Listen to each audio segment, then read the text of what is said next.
A minha intervenção tem como título, um pouco ambicioso, Ex-Bocage, porque é uma obra extremamente complexa, por um lado, e tenho apenas 20 minutos para falar sobre ela. Essa intervenção é constituída por 3 depoimentos da autoria de personalidades que o encararam de formas completamente distintas. Pina Manique, que mandou prender Bocage com o objetivo de o punir por transgredir as regras prevalecentes no antigo regime. William Beckford, conceituado escritor inglês que apenas conviveu uma vez com o poeta, e Pato Muniz, seu correligionário da maçonaria e da Boémia. Trarei depois à colação um poema composto pelo poeta, pelo escritor, no qual ele se retrata, e não é exatamente aquele que é muito conhecido, o autorretrato, será o outro, bem elucidativo também. O testemunho mais claro sobre a transgressão de Bocage é o seu mandado de captura, mandado passar em 1797 pelo Intendente-Geral das Polícias do Reino, Pina Manique, instituição criada em 1760 perante a avalanche de livros e panfletos de matriz francesa que traziam a chancela dos livres pensadores e dos iluministas. Cito esse mandato de captura. Consta nesta intendência que Manuel Maria Barbosa de Bocage é o autor de alguns papéis ímpios, sediciosos e críticos. Importante, ímpios, portanto, contra a religião, sediciosos, revoltosos relativamente ao status quo político e críticos, que nestes últimos tempos se têm espalhado por esta corte e reino. Sublinho corte e reino, os papéis, terminologia da época, circularam não só na corte de Lisboa, mas também no reino. Chegaram ao Brasil, tive a oportunidade de fazer essa investigação e encontrei, por exemplo, denúncias à Inquisição no Brasil. Que Bocage é desordenado nos costumes, que não conhece as obrigações da religião, que tem a fortuna de professar, e que há muitos anos não satisfaz aos sacramentos, a que obriga o preceito de ir todos os anos buscar os sacramentos da penitência e Eucaristia à freguesia onde vive. Vossa Mercê, e agora dirige-se ao juiz do crime do bairro do Andaluz, que fica atualmente ali ao pé do Marquês de Pombal, Vossa Mercê, logo por meio de uma devassa, procederá à averiguação destes factos para legalizar a verdade deles, fazendo apreensão em todos os papéis, assim manuscritos como impressos, e ainda naqueles que estiverem em poder de terceiros, seus sequazes, que devem ser igualmente presos e averiguada a sua vida e costumes, para ver se imitam por eles o referido Manuel Maria Barbosa de Bocage, que foi preso a bordo da corveta denominada Aviso, a qual saiu para a Bahia com o comboio que proximamente partiu deste porto, por cuja fuga dá mais claros indícios de ser réu dos delitos de que havia sido denunciado nesta intendência. O resto já não interessa. Bocage esteve várias vezes preso, os biógrafos de Bocage apenas citam uma detenção, mas na realidade há cerca de pelo menos 4 detenções, e desta vez, portanto, foi preso, passou pelo Limoeiro, passou pelo Segredo durante cerca de 40 dias, uma cela absolutamente exígua, onde nem sequer se podia estender para dormir. Depois foi entregue aos beneditinos para ser reeducado, e posteriormente foi entregue aos oratorianos no Palácio das Necessidades, novamente para prosseguir então essa reeducação. Aqui houve, na realidade, houve um confronto entre 2 linhas, uma linha iluminista que estava no poder, que personificada em José de Seabra da Silva, contra uma linha mais dura, que era exatamente a linha de Pina Manique. José de Seabra da Silva, nos bastidores, conseguiu mexer os cordelinhos todos e fazer com que ele fosse retirado, portanto, do Limoeiro, que fosse entregue à Inquisição, que já não era tão letal como tinha sido anteriormente.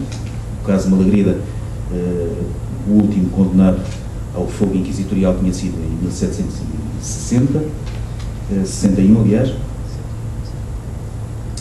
e portanto foi entregue à Inquisição e daí, portanto, passou para os conventos e foi retirado das mãos de Pina Manique. No entanto, há um outro depoimento extremamente assertivo relativamente à personalidade de Bocage. Foi redigido por um grande escritor que com ele conviveu fugazmente, na realidade, apenas uma vez e durante 1 ou 2 horas. Chamava-se William Beckford. Este autor inglês foi o anfitrião de um jantar em 1788. Entre os convidados encontrava-se Bocage, cuja atitude o impressionou indelevelmente.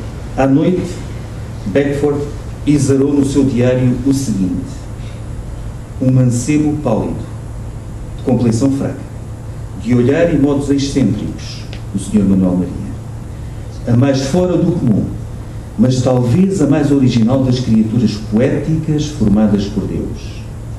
Sucedeu achar-se numa daquelas disposições de espírito, de entusiasmo e de exaltação, que, à semelhança do sol no pino do inverno, brilham quando menos se espera.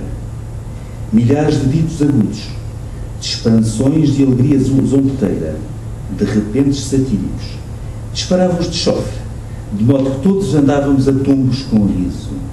Mas, quando começava a recitar algumas das suas composições, nas quais a profundeza de pensamento se mistura com os rasgos mais patéticos, senti-me abalado, comovido. Em verdade, pode dizer-se que este caráter extravagante e versátil possuía a verdadeira varinha de condão, com que, a seu belo prazer, anima ou petrifica.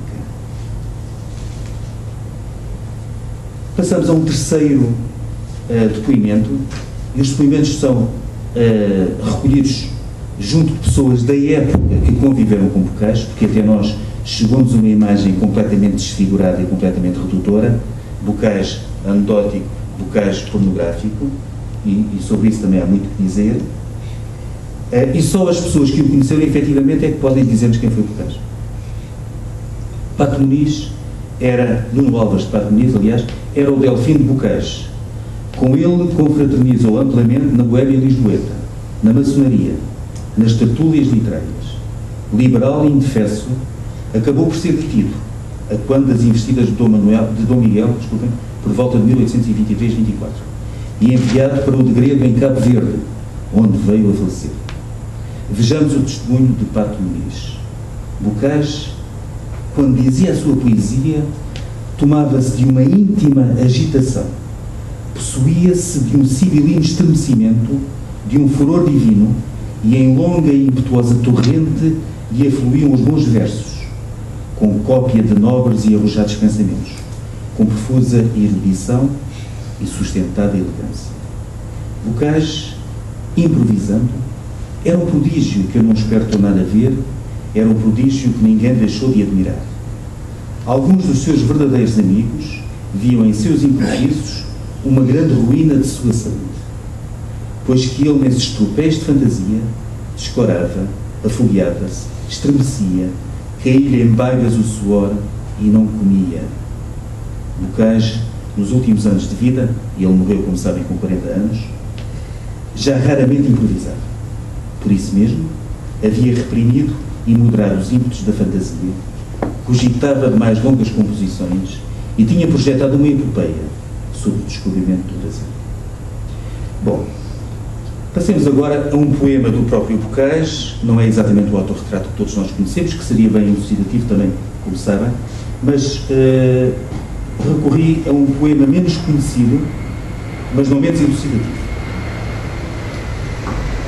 De cerúleo gabão não bem coberto, passei em Santarém chuchado moço, mantido às vezes de sucinto almoço, de ceia casual, jantar incerto. Dos esburgados peitos quase aberto, versos impinge, por miúdo e grosso. E do que em frase vil chamam caroço, nós dizemos massa por dinheiro, e do que em frase vil chamam caroço, se o quer, é vox clamantis in deserto. Pede às onças ternura e dão-lhe motes, que tendo um coração como estalas, vão nele acomodando a mil peixotes. Sabes, leitor, quem sofre tanto ultraje, cercado de um tropel de franchinotes, é o autor do soneto, ou o Bocage. Ex-Bocage. E qual é o seu legado? Em primeiro lugar, a poesia de primeira água que nos legou, lírica, de intervenção social, satírica e erótica. Uma obra versátil, diversificada, disseminada por todos os géneros poéticos cultivados no século XVIII. O soneto, especialmente, como é óbvio, mas também a fábula, a décima, o improviso, o elogio, o epigrama, a elegia, o epicédio, tantos outros. 7 volumes no total constituem a sua obra em apenas 40 anos de vida. Em segundo lugar, friso que Bocage apenas escreveu poesia, não há praticamente prosa, não há correspondência, há um ou outro prefácio à obra dele, prefácios normalmente breves. Em segundo lugar, o escritor iconoclasta, que em múltiplos sonetos e em 2 manifestos iluministas em verso, Epístola a Marília e Cartas de Olinda e Alzira, pôs em causa os alicerces da sociedade do Antigo Regime. A saber, criticou a nobreza parasitária, a religião punitiva, pugnou pela cidadania do método experimental, fez a apologia do hedonismo, denunciou a hipocrisia clerical, desafiou a escolástica na sua poesia didática, denunciou a educação então ministrada e reivindicou o prazer no feminino, que era absolutamente revolucionário em Portugal. 2 mulheres, Alzira, Olinda e Alzira, que discutiram, portanto, as suas primícias sexuais nesse livro que citei. Em terceiro lugar, o tradutor rigoroso e criativo, quer do francês, ele era de origem francesa, como sabem, o avô veio para Portugal, era um normando que veio para Portugal reorganizar a nossa marinha e que se casou em segundas núpcias já com uma portuguesa, aqui em Lisboa. Em quarto lugar, e do latim, portanto, quer do francês, quer do latim. Em quarto lugar, o paradigma cívico, o intelectual que nunca optou com a classe dominante. Preferiu viver à margem da sociedade. Cá está a volta ao poema que li há pouco, sucinto almoço, jantar incerto, portanto as próprias refeições eram precárias, a própria forma como vestia, esburgados peitos, enfim. Preferiu viver à margem da sociedade, praticamente na miséria e dependendo da solidariedade dos seus amigos e daqueles que admiravam o seu género. Finalmente, o poeta popular continua a ser evocado pelas melhores razões e também pelas piores razões no nosso cotidiano 250 anos após a sua morte. Em grande parte por aquilo que não fez. Não consta que tivesse dito anedotas e a pornografia que lhe é atribuída não deve pertencer à sua parte. No primeiro caso, confundiu-se a filosofia satírica que os seus epigramas e alguns sonetos encerram com a brejeirice, tantas vezes primária, e o xiste gratuito. No segundo caso, partiu-se de um equívoco, de alguma forma criado por Inocêncio Francisco da Silva, quando organizou as poesias eróticas satíricas e burlescas e as publicou na estrita clandestinidade, escrevendo no frontispício, como local de edição, sucessivamente Bruxelas, Amsterdão, Paris, Rio de Janeiro e até o Chinchina. Grato pela vossa atenção.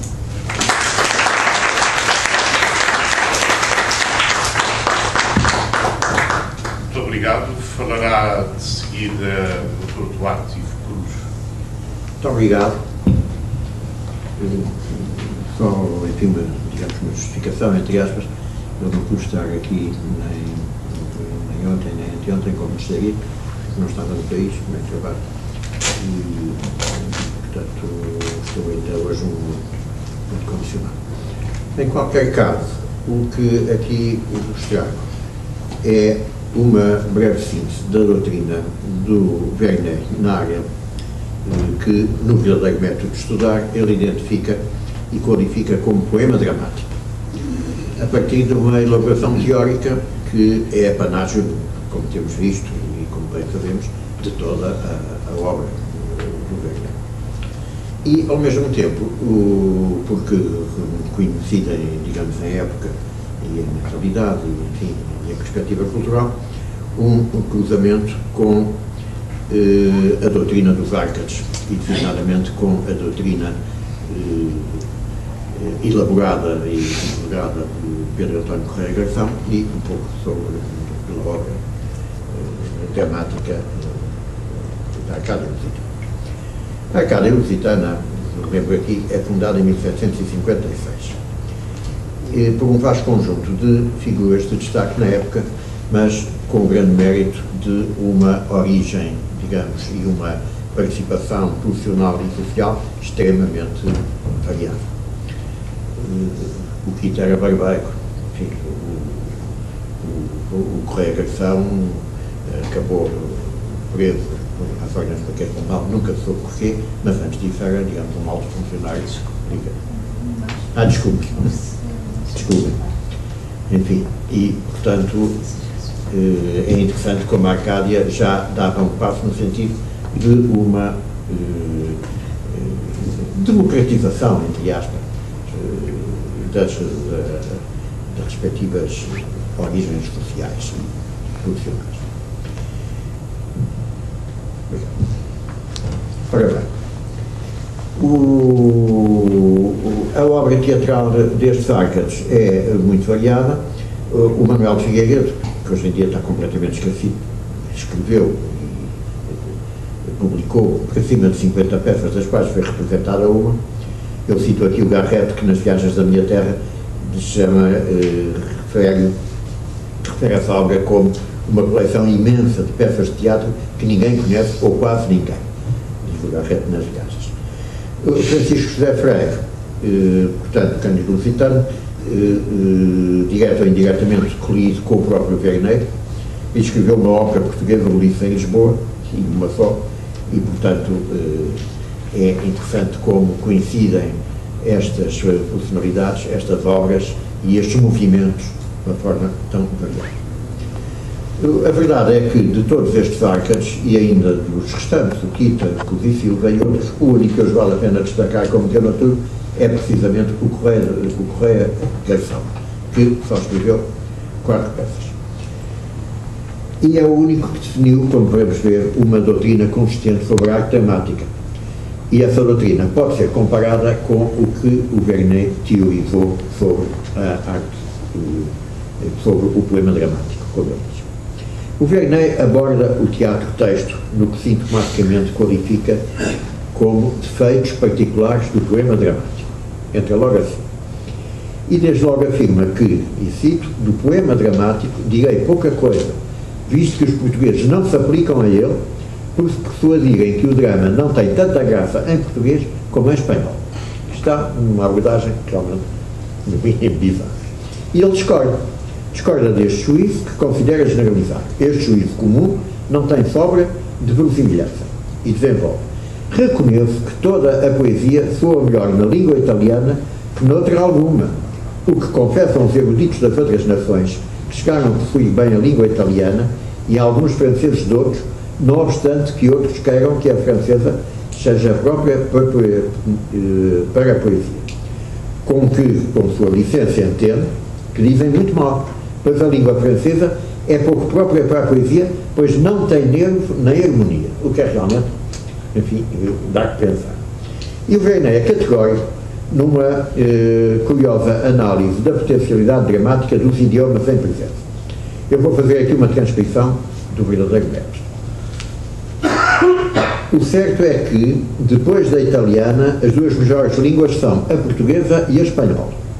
E eu acrescento mais, que a portuguesa parece-me mais própria para alguns géneros de poesia do que a espanhola, porque é sisuda e grave, e não tem aquele falso brilhante que muitos loucamente admiram na espanhola.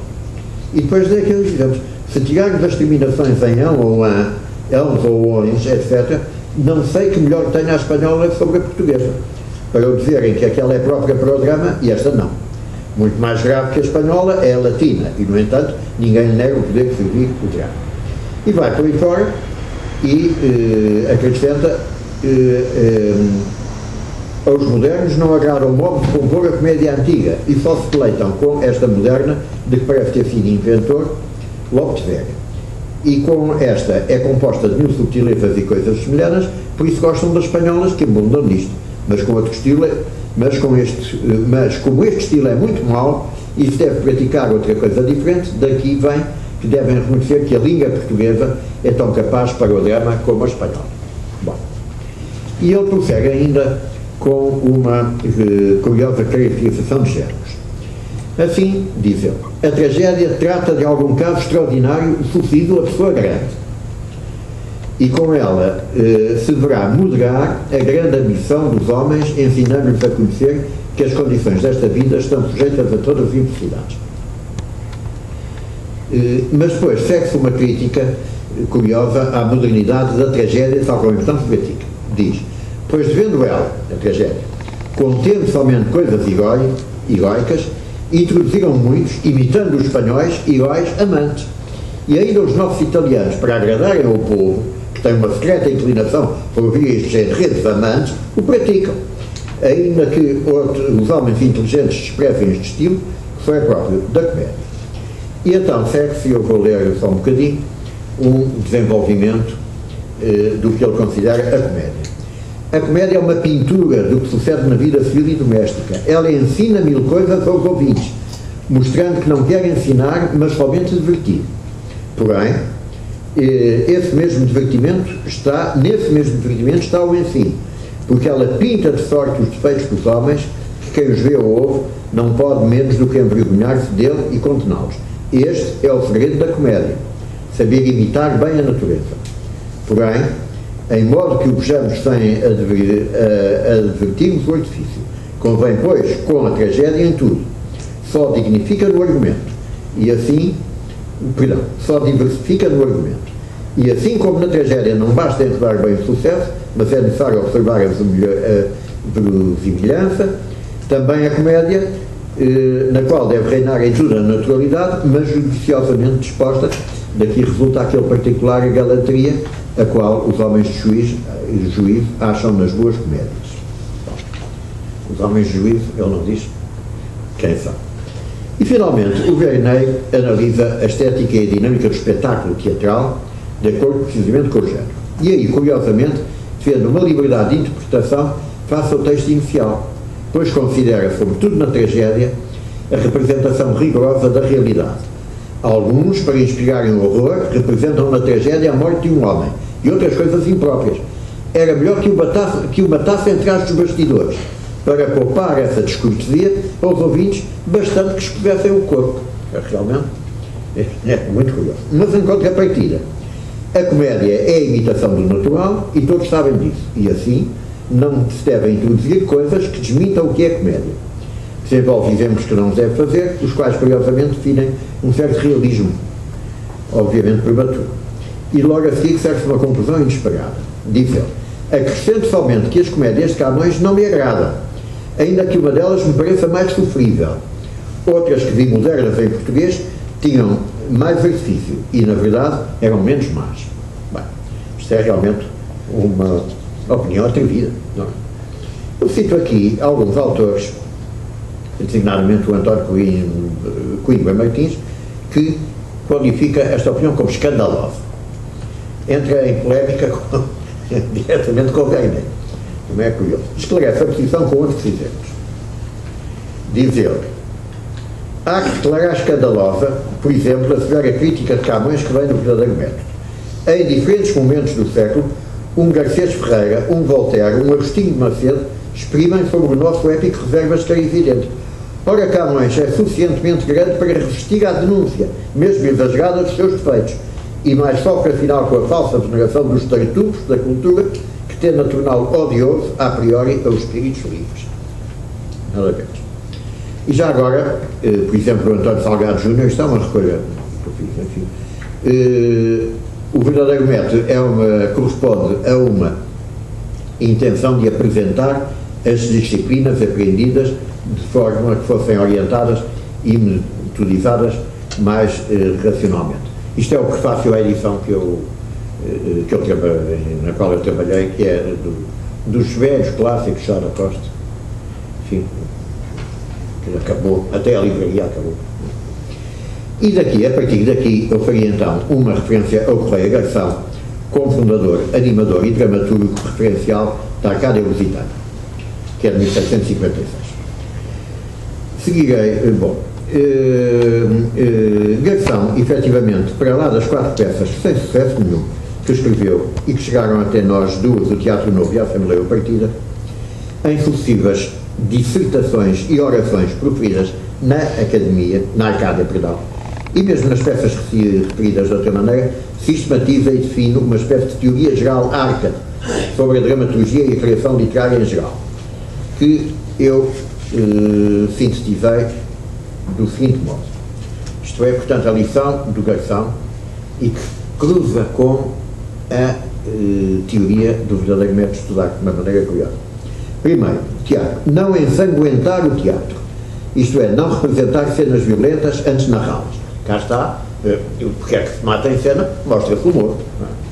Bom, provocar a compaixão e o terror, de acordo com a lição de Aristóteles. Encadear a ação, de forma a conduzir progressivamente o espectador ao desfecho. Despojar a cena, deve ser simples e austera. Homogeneizar o perfil psicológico das personagens. Educar através do teatro. Imitar os antigos e os clássicos. E cita, enfim, os clássicos gregos e romanos.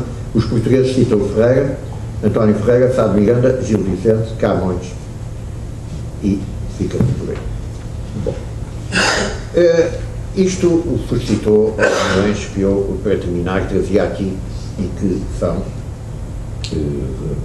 curiosas. Por exemplo, Teófilo Braga, no que respeita aos estudos de literatura portuguesa, e que, no que respeita aos estudos de literatura portuguesa, digo eu, está injustamente muito esquecido, porque tem coisas realmente muito interessantes, se bem que às vezes há ali um rigor de informação que é discutível.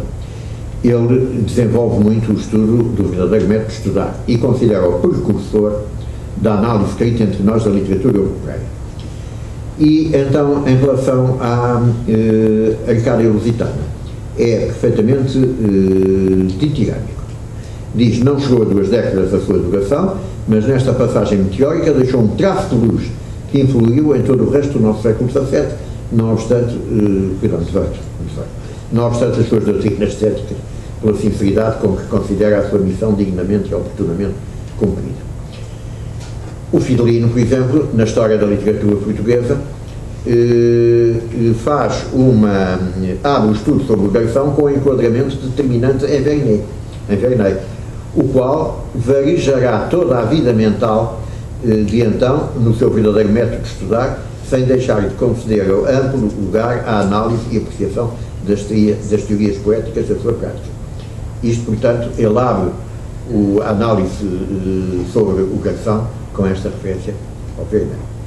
E o António Alberto Andrade, que tem aquele tese de quase 800 páginas, que é realmente impressionante, Verney e a cultura do seu tempo, é uma edição da Universidade de Coimbra, 1963, não estou a exagerar, podia ter trazido para mostrar, mas era pesadíssimo para trazer.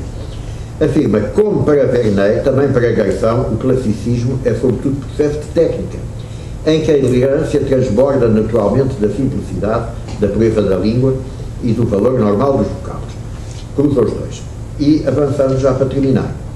O António José Saraiva, que este diz então, Garção não se preocupou todavia apenas com a sua realização pessoal. A poesia sentiu a ele como um negócio público, uma obrigação cívica. Ele foi, com efeito, um daqueles membros da elite esclarecida que é em Portugal atingida no século XVIII por uma profunda crise de consciência social e que sente a necessidade de reformas de reis. Não quis ser mais do que poeta, mas neste seu setor impele o mesmo vento que trouxe à ribalta um Verney ou um Pombal. É uma personalidade típica do momento de ruptura ou de mutação, para empregar o termo consagrado em biologia, que assinala o fim do Portugal inquisitorial e senhorial no meado do século XVIII. Eu achei interessante, e com isto termino mesmo, este cruzamento destas duas grandes individualidades, destes dois grandes escritores, que efetivamente, aparentemente não têm muito a ver um com o outro, mas que se cruzam de facto na teoria e que que construíram, efetivamente, uma doutrina e uma prática da literatura e da cultura portuguesa do seu tempo e que, em rigor, em muita coisa, dura até hoje. Muito obrigado.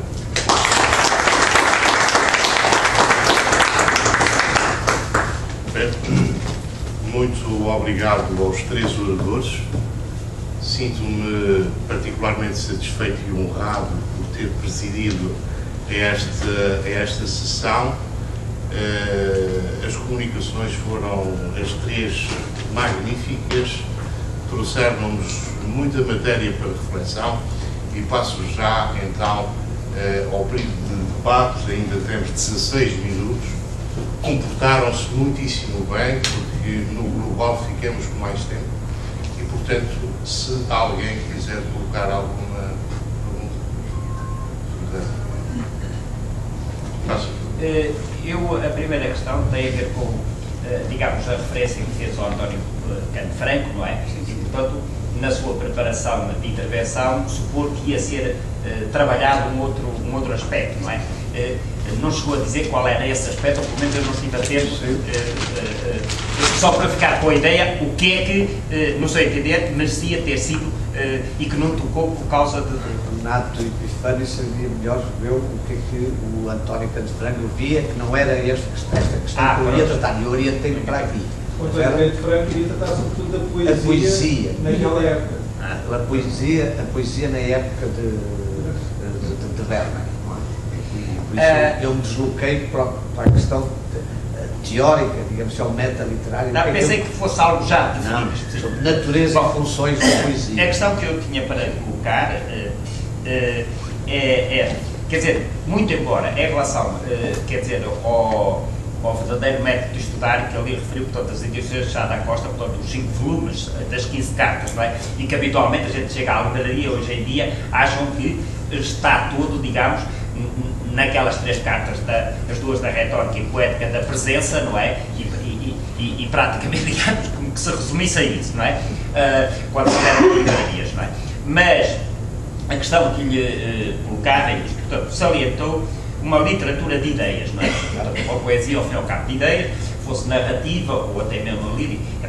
Desculpe, eu achei isso tudo mais interessante, é que, estando nós habituados a essa expressão com o Sérgio, e com tudo que o Sérgio alimentou, vemos que o grande Jorge Godofre usa, atualmente desconhecendo Sérgio, usa a mesma expressão para designar, na opinião dele, o fundamental da literatura, do entendimento da literatura para o ilumínio. Já agora, se pusesse a aproximar o micro, às vezes tenho algumas falhas da sua. Mas, portanto, a questão é esta.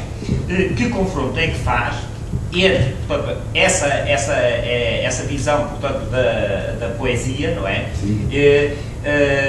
E a voz da razão, como, ao fim e ao cabo, um poema de ideias, não é? E grito ao mesmo tempo, e de realismo também, portanto, do José Anastácio da Cunha, não é? E, portanto, de que eu conheço a versão que é dita de Paris, não sei, portanto, de 1823, não é? E, portanto, com o prefácio, tenho umas abreviaturas, não sei quem é.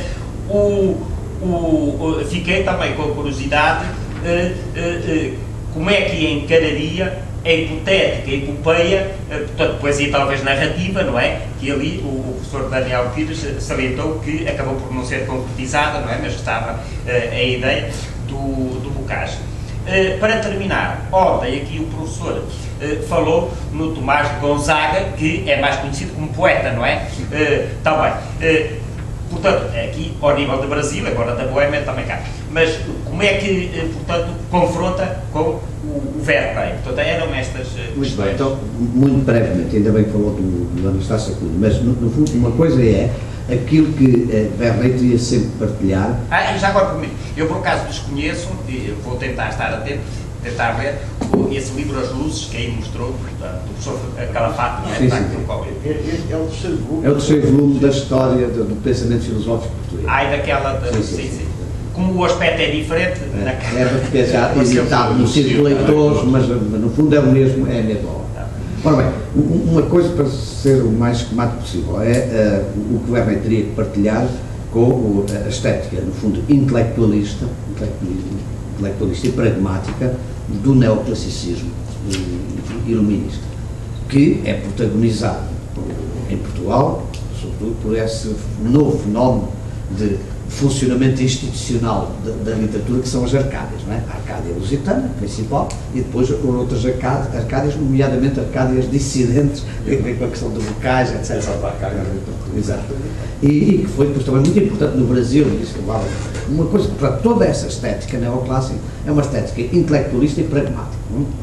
Não posso ir a mais coisas. Mas, em muitos dos teorizadores da Arcádia, e o António José Saraiva teve essa virtude, foi o primeiro que levou, fez uma coisa muito elaborada sobre as ideias do Correio-Ação, mas há também de outros, o próprio Manuel Figueiredo tem esta poética, digamos assim, dramática, e há outra abertura para essa natureza peculiar, distintiva da literatura, que tem o facto de ser dotado de um estatuto ficcional, não significa que não tenha lá um conteúdo ideológico, não haja ideias, digamos assim, em movimento dentro desse discurso literário. Portanto, aquilo que a gente considera a semântica da obra literária é evidente que faz com que ela seja também, tenha a tal capacidade de referência, de referencialidade,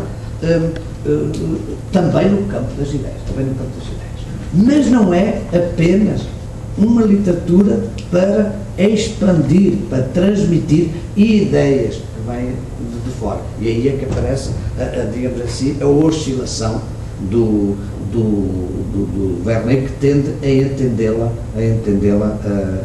assim, não é? E daí... Já agora, se me permite só um parênteses. Ficou-me uma dúvida é se admito o trabalhar do poema que saiu já do poeta, ou, portanto, ele não é trabalhado, fica tal como, digamos, endogenamente surgiu, não é? Uma é endogenamente, mas é o discurso, eu disse dentro do discurso literário, mas isso seria uma contradição nos termos para a estética neoclássica. Tem que ser trabalhada. É evidente que toda a estética de origem aristotélica, etc., obriga a um trabalho, desde logo, primeiro uma cultura propiciatória. Não há nenhum criador literário que seja um ignorante, não é? Tem que ser uma cultura propiciatória. Depois um labor, cuidado, do que chamavam o labor Lima, não é? Da Lima, e até daquilo que a gente hoje chama a intertextualidade. Se há literatura de intertextualidade, é essa clássica, neoclássica, intensamente criado numa relação com outros textos. E depois, na verdade, essa primazia daquilo que o professor viria a chamar a vontade intelectual na criação literária, a vontade da inteligência, não era? Para discriminar o tal juízo. Ele fala engenho, o Werner fala engenho e juízo, critério e retórica. Critério e juízo é a parte do exercício, digamos assim, do poder da razão para pôr as coisas, a arte de bem falar como arte de bem pensar. Agora, se me fala do Anastácio, para não me peço desculpa, Sr. Presidente, só do Anastácio dá um bom exemplo, porque, sendo ele ao mesmo tempo um sábio, na verdade, um matemático, parece como uma obra importante. Por outro lado, um inconformista do ponto de vista ideológico ou social, que leva a ser o lento penitenciário, como o Aquilino Ribeiro, tenta ser também um poeta. E um poeta onde a história literária há muito tenta apontar novas tendências, primeiro sinal por pré-românticas, hoje talvez uma estética da sensibilidade, os alemães querem dizer, uma estética da sensibilidade que teria lugar dentro das próprias luzes, ou dito ao contrário, as luzes não excluiriam também uma estética da sensibilidade. E o que é curioso, para marcar essa natureza distinta do texto literário, neste caso do texto poético, é que o Anastácio da Cunha está perfeitamente à vontade para, fora da criação de arte literária, para exprimir os seus conhecimentos de cientista e de matemático, mas na poesia o que é mais interessante é o que nela está a latejar de diferente, por exemplo, a tal expressão dos movimentos apaixonados que falava o Verney, e aí o estilo dele às vezes é canhestro, porque ele ainda sente que ainda não tem os meios, não encontrou, não era muito dotado talvez para isso, o Bocage, se ele tivesse os gênios do Bocage, chegava lá. Mas ele, por exemplo, só este exemplo, ele quer exprimir em determinado poema o estado, digamos assim, transiente das emoções, das reações, e então sincopa uma palavra, quebra uma palavra ao meio e depois uma reticências e ele repete, porque não encontrou uma forma, uma saída, um recurso estilístico mais eficaz para dizer isso, não é? Está a ver? E, portanto, na verdade, o Anastácio Cunha até ilustra bem como, para dizer coisas novas na poesia, na literatura, é preciso, às vezes, também encontrar uma arte de linguagem diferente, que é distinta da comunicação linguística. É necessária uma educação literária. Não artística, não é? E é isso que me parece que o Verney, umas vezes, parece atender a isso, aquela coisa das figuras e dos tropos, e noutras vezes trava em nome da racionalidade científica e pragmática, e para mim isso é um ornamento, e como tal também dispensável, mas está bem, ele diz, a poesia não é pecado, não é? Os que dizem que a poesia é pecado, o pecado é má poesia, e para a má poesia são os que não têm juízo, não têm critério e não têm cultura, são ignorantes e fazem mal a poesia. Portanto, o pecado não é pecado, é só má poesia, mas que não é uma coisa necessária. E por isso o seu estudo pode ser facultativo. Muito bem. Mais alguém? Alguma intervenção mais? Tinha só colocado a questão de Tomás de Gonzaga, não sei se teria dizer algo. Não pude ouvir ontem, mas quer dizer... Não, estou só a verter do direito. Eu ontem ocupei-me, aliás, por substituição, quem devia ter feito era o Paulo Ferreira da Cunha, o Tratado de Direito Natural, portanto, que é muito anterior à Marília, da cultura portuguesa, dos anos 70, não se sabe bem a data, será imediatamente ligado com a Marília. A Marília é bem posterior, é noutro ambiente geográfico, tal, uma coisa também pré-romântico. Exato. O que não acontece com o tratado, que é nitidamente uma coisa ainda racionalista, conceitualista e absolutista, do ponto de vista. Portanto, a mão do nosso mestre Brás Teixeira, quer dizer, é um caso idêntico, portanto, enquanto está num tipo de discurso, ele flui com determinadas características. Por outro lado, também há aqui uma diferença de tempo e até das posições do próprio... E da experiência existencial dele. Do próprio Gonzaga. O Gonzaga do tratado não é o mesmo da Inconfidência Mineira.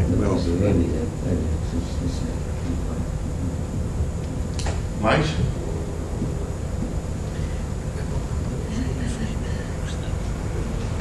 Então, nesse caso, declaro uma hora de almoço e agradecemos às 14 horas.